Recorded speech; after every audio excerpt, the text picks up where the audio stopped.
Buongiorno, vi ricordate che vi ho letto il resoconto delle battaglie di Giosuè, le battaglie che lui ha combattuto per cercare di conquistare dei pezzi di terra, perché poi di questo si trattava. E all'interno di queste battaglie erano citate i cosiddetti 5 principati dei Filistei, cioè le capitali di questi 5 principati, che erano appunto Gaza, Ashdod, Ashkelon, Gat ed Ekron. Ricordo che erano anche i luoghi in cui c'era traccia degli ultimi giganti, cioè degli ultimi Anachiti, di cui appunto ho parlato nel video precedente, e Golia era proprio Golia di Gat. Tra l'altro, se prendete una cartina di Israele, queste cittadine le vedete tutte, questi centri abitati li vedete tutti nominati, si trovano nel giro di pochissimi chilometri e facevano parte di questa enclave filistea contro la quale Israele ha dovuto combattere per parecchio tempo con alterne vicende. È curioso che appunto proprio adesso, in questo momento, questa rappresenti un po' la striscia di Gaza, cioè la parte ancora con la quale Israele continua a combattere. Sono passati ormai 3000 anni e ci si trova nella stessa situazione. Dico nella stessa situazione perché in effetti combattono per dei pezzi di terra, veramente per dei fazzoletti di terra, e lo facevano già allora.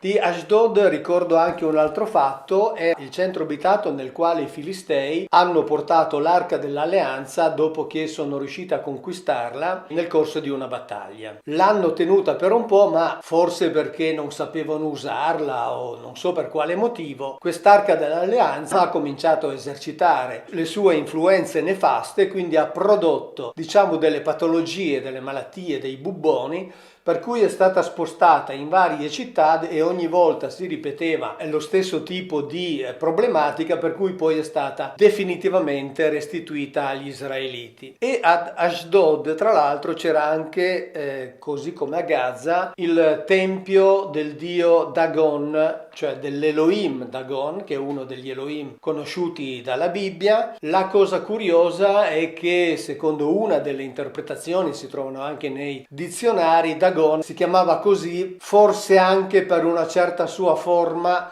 o che so, forse un abito che rivestiva che ricordava un po' la coda del pesce, e chi studia la mitologia sumero-accadica ricorderà gli Oannes, cioè i famosi uomini pesce che uscivano dall'acqua con queste tute che ricordavano appunto le squame dei pesci e che istruivano gli uomini. Ecco, Dagon, almeno in una delle chiavi di lettura del suo nome, delle interpretazioni che vengono date di questo personaggio, ricorda un pochettino gli Oannes. Gatto, già detto, appunto, c'era Golia, ricordo che era abitata da giganti, ce lo ricorda la Bibbia, che erano dotati di 6 dita per ogni arto. L'ho letto l'altra volta quando l'autore biblico, curiosamente, vuole essere sicuro di essere ben capito e dice 24 dita in tutto, quindi vuol dire veramente non mi sono sbagliato, avevano veramente 6 dita per ogni mano e 6 dita per ogni piede. Dicevo appunto che combattevano per dei fazzoletti di terra. Ad esempio, nel libro di Giosuè, nel capitolo 17, si parla di una di queste lotte per la conquista del territorio che poi veniva assegnato alle varie tribù man mano che riuscivano a conquistarsene dei pezzettini, esattamente come avviene adesso, e dove lì poi si installavano perché lo dovevano colonizzare. Ad un certo punto le tribù di Efraim e Manasse, cioè i due figli di Giuseppe, ritenevano che il loro territorio fosse insufficiente per il numero dei loro componenti,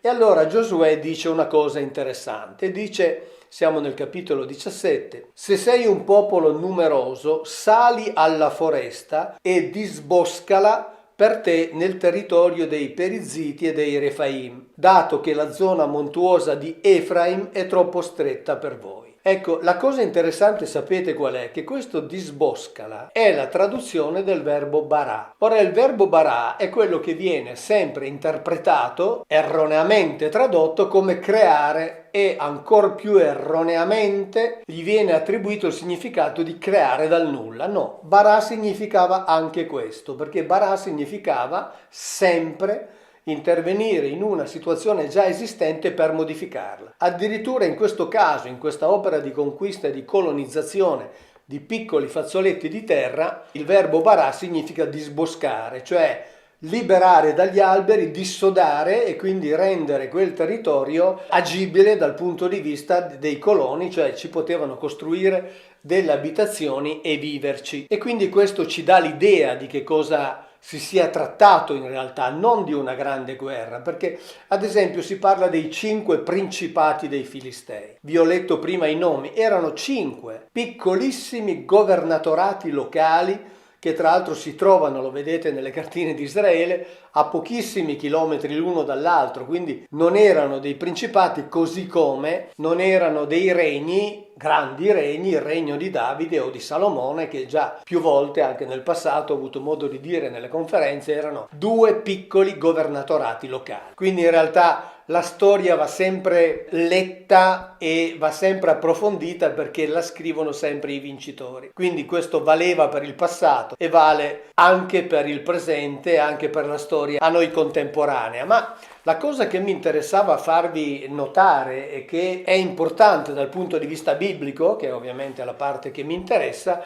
è che in tutte queste vicende di battaglie e conquiste e di rapporti con gli Elohim ci sono una serie di ricorrenze e una serie di conferme. Ad esempio abbiamo detto appunto ci sono questi 5 principati dei Filistei che ciascuno aveva il suo Elohim di riferimento, o magari per esempio anche Gaza si riferiva a Dagon perché anche in Gaza c'era un tempio dell'Elohim Dagon. Poi c'era appunto Israele che aveva il suo Elohim di riferimento e tutto questo ricorda le città-stato dei Sumeri, che sono state la prima forma vera di governo prima che si sviluppassero gli imperi che si sono sviluppati con le lotte di conquista che queste città-stato hanno man mano avviato, e queste città-stato avevano dei loro parlamentini, il che ci ricorda le città-stato della Grecia, cioè era una forma di governo, come dire, molto primitiva, nel senso che quando queste comunità si riunivano in centri abitati che erano, diciamo, indipendenti l'uno dall'altro e che però si facevano guerra per conquistarsi reciprocamente e portarsi via dei territori. Ma dal punto di vista biblico, l'altra volta vi ho letto ciò che c'è scritto nella stele di Mesha e vi ho letto anche i verbali che sostanzialmente Giosuè faceva quando conquistava dei territori. E il parallelismo è stupefacente. Giosuè da un lato dice: ho conquistato quelle città e non ho lasciato in vita nessun vivente come mi ha ordinato Yahweh. Mesha, che era il re dei Moabiti, nella sua stele scrive: ho conquistato queste città così come mi ha indicato il mio Elohim Kamosh.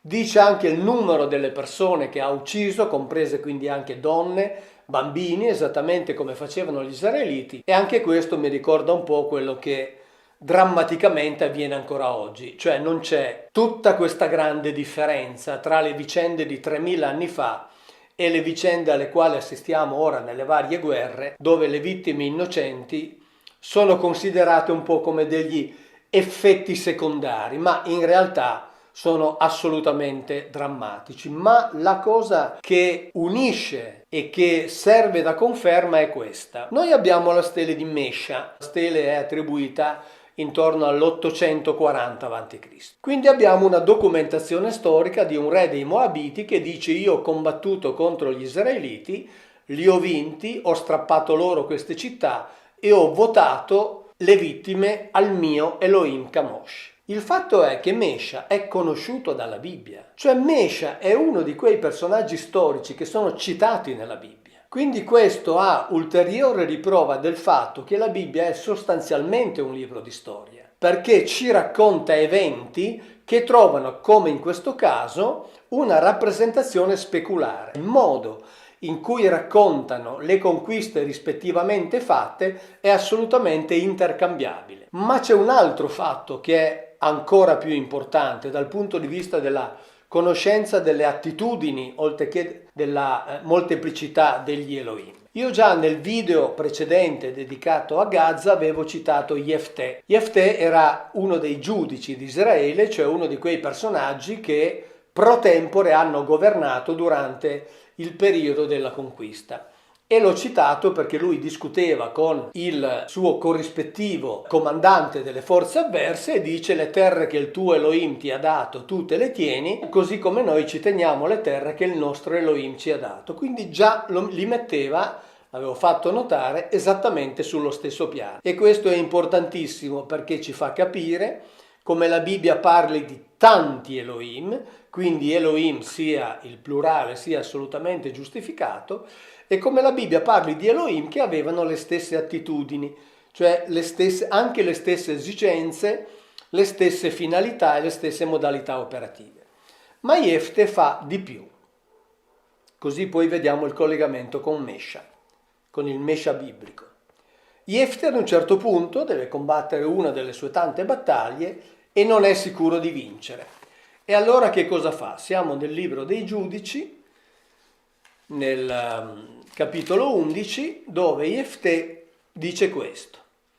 Jefte fece voto al Signore, cioè a Yahweh, e disse: se tu consegni nelle mie mani gli ammoniti, chiunque uscirà per primo dalla porta di casa mia per venirmi incontro, quando tornerò vittorioso dagli ammoniti, sarà per Yahweh, e io lo offrirò in olocausto. Cioè dice a Yahweh: se tu mi aiuti in questa battaglia contro gli ammoniti e mi fai tornare vittorioso, io faccio una cosa che ti piace tanto. Ti brucio la prima persona che mi viene incontro uscendo da casa mia. Lui vince contro gli ammoniti, la prima persona che gli viene incontro quando lui torna a casa è la sua figlia, non solo primogenita, ma unica figlia. Lui ovviamente le racconta qual è il voto che ha fatto a Yahweh, lei lo accetta, dice: lasciami solo il tempo di andare sui monti a piangere la mia verginità, e quando torna, cioè alla fine dei 2 mesi, tornò dal padre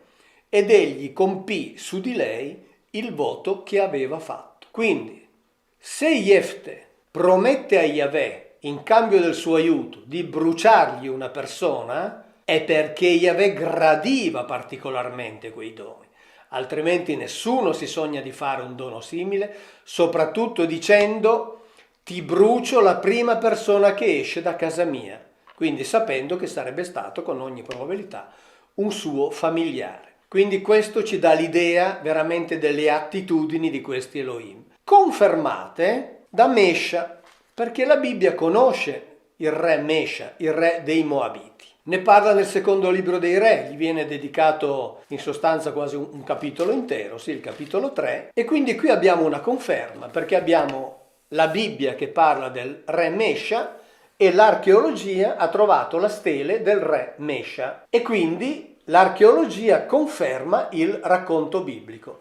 Ma c'è di più. Mesha anche lui deve combattere battaglie, l'abbiamo letto l'altra volta, ci fa anche il nome delle città, dei centri abitati che riesce a strappare agli israeliti, perché così gli ha ordinato il suo Elohim di nome Kamosh, ma ad un certo punto si trova in forte difficoltà, cioè si trova assediato. E allora che cosa fa? Ascoltate bene, siamo nel capitolo 3 del secondo libro dei re. Allora Mesha prese il figlio primogenito che doveva regnare dopo di lui e lo offrì in olocausto sulle mura. Cioè lui prende il suo figlio primogenito e lo brucia al suo Elohim, esattamente come ha fatto Jefte con la sua primogenita che ha bruciato all'Elohim di nome Yahweh. Anche in questo caso, diciamo, questo atto evidentemente particolarmente gradito agli Elohim sortisce il suo effetto, si scatenò una grande ira contro gli israeliti